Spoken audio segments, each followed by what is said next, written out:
મહેસાણા જિલ્લામાં આરટીઓ અધિકારીની બેદરકારી જોવા મળી રહી છે। મહેસાણા માર્ગ પરિવહન નિયમના જાણે કે ધજાગરા ઉડી રહ્યા હોય તેવું જોવા મળી રહ્યું છે। ક્યાં છે મહેસાણા આરટીઓ પરિવહનના નિયમ પાલનની જવાબદારી નિભાવતા અધિકારીઓ? મહેસાણામાં ઓવરલોડ સૂકું ઘાસ ભરીને સિટીમાંથી ભાગેલી ટ્રકને મહેસાણા શહેર ટ્રાફિક પોલીસે પીછો કરીને ઝડપી પાડી। ઓવરલોડ સૂકું ઘાસ ભરીને જઈ રહેલી ટ્રક એક તરફ નમી પડી છતાં કોઈએ ન રોકી।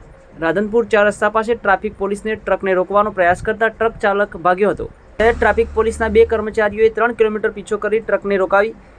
ગરમી વચ્ચે ઓવરલોડ સૂકું ઘાસ અને એક તરફ વજનથી નમી ગયેલી ટ્રક મહારાષ્ટ્રથી આ રીતે આવી હોવાનું ચાલકે જણાવ્યું। કોઈ તંત્રએ આ ટ્રકને કેમ ન રોકી તે સવાલો જોવા મળી રહ્યા છે। Online TV news Suresh Thakor સાથે ફારૂક મેમણ ખેરાલુ। કેવી રીતે પકડી પોલીસે? રાધનપુર ચોકડીથી 2 હાથ લાંબો કર્યો છતાંય આ ગાડી ઊભી ના રહી અને બાઇક લઈને પાછળ પીછો કરી દર્શન હોટલ આવતો તો ગાડી ઊભી પાડી। ગાડીમાં શું છે? ગાડીમાં ગાડ ચાલુ છે। તો આ રીતે બજાર વચ્ચેથી કોઈ પસાર થાય ગાડી તો કોઈ ધ્યાનમાં ના આવી? બધા વચ્ચે બીજા કોઈ ધ્યાનમાં ના આવી પણ મારા ધ્યાનમાં આવી।